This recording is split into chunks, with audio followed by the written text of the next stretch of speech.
But our next guest says this holiday season could see the rise of AI enthusiasm after built up the AI fears over the past year, with research showing consumers plan to use AI to shop for gifts this year. Joining us now, Rosenblatt Securities Senior Research Analyst Barton Crockett.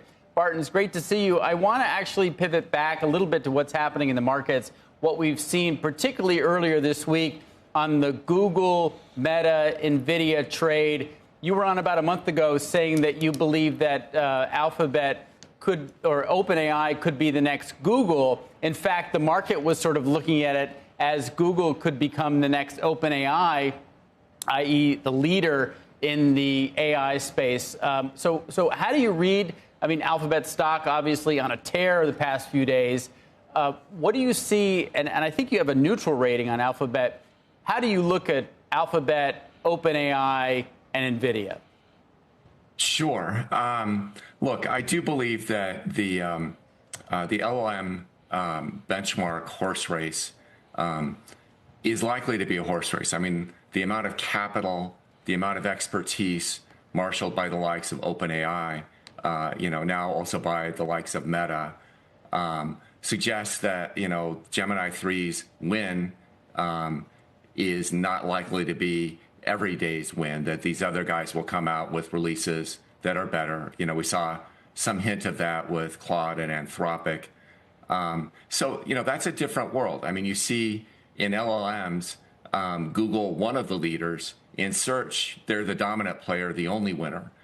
So what I think the market has done with Google is they've sprinted to the notion that LLMs, AI, will be a winner take all. They've priced that into the stock. And they've looked at others and they've said, you guys are losers. And look, I would lean against that today in this way, which is I would think a lot about Meta. I think it's hard to find a company that has a clearer ROIC on AI spend argument than Meta. The AI spending has accelerated their ad growth into the 20-25% range.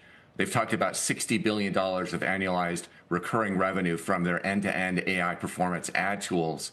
AI is revolutionizing the direct marketing advertising space, and Meta is a great play on that. And if their CapEx goes from $40 billion in 2024 to over $100 billion next year, that's $60 billion to spend, and they're arguably covering that just with the ARR from their performance tools. So I want to mention that because they are spending a lot of money, and there's been a lot of turnover in executives and talent in Meta's AI division. What makes you confident that with $100 billion in spend in the future, that they're going to get that return and that they're going to maintain some kind of lead? Because you would think they have to be in the LLM space, compete with OpenAI and Google. Right. I mean, the argument is they've already gotten the return. I mean, they said on their third quarter call, $60 billion at annualized recurring revenue from their end-to-end AI advertising performance tools. That revenue is largely margin, and that compares to $60 billion of higher CapEx, perhaps in 2026 versus 2024. So you've covered that with the incremental revenue very quickly. And that's not providing any credit for the call options on other things like maybe personalized AI does lead to something, which is their vision. Certainly, it's helped kind of engagement from users within their website and helped them in myriad other ways. So, they're getting a great return on investment from this spend, and the market should be applauding that. Barton, I know enough not to think of things as zero sum, but is the money coming from someplace else?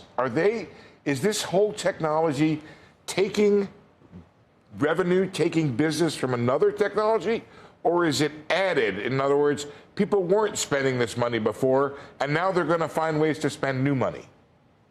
So, if you're thinking about advertising, there's this clear megatrend, right, which is legacy media, linear television is a source of funds, and performance media, challenger brands is where the new spend is going. And, Meta dominates that. And, it's interesting. The AI has boosted their ad growth, well above what the AI has done for Google. I mean, Google Search, Google YouTube, mid-teens growth hasn't really inflected to the degree that we've seen at Meta. So, it's, certainly I think all performance marketing is benefiting from this big share shift in advertising. And I think you've kind of thrown the baby out with the bathwater with the pressure on Meta. All right, Barton, just to wrap it up, other than Meta, which clearly you favor, are there any other stocks in this category or for the rest of the year or next year that you think investors should know about? Well, look, I mean, I think that one of the themes that's going to be emerging is the idea that AI is driving a return on investment. And I think you're seeing that visibly at Meta. And I think we're starting to see that at Amazon, particularly in AWS, where they've got traction with some great new deals, with the government, with OpenAI. But also with their reInvent annual conference coming up next week, we're going to see some more news. And I think, those guys are benefiting in AWS. And I think AI is going to be helpful for their e-commerce business as consumers use their assistant tool, Rufus, and others. They're outpacing the rest of retail. And I think that's going to be a good story over the holidays.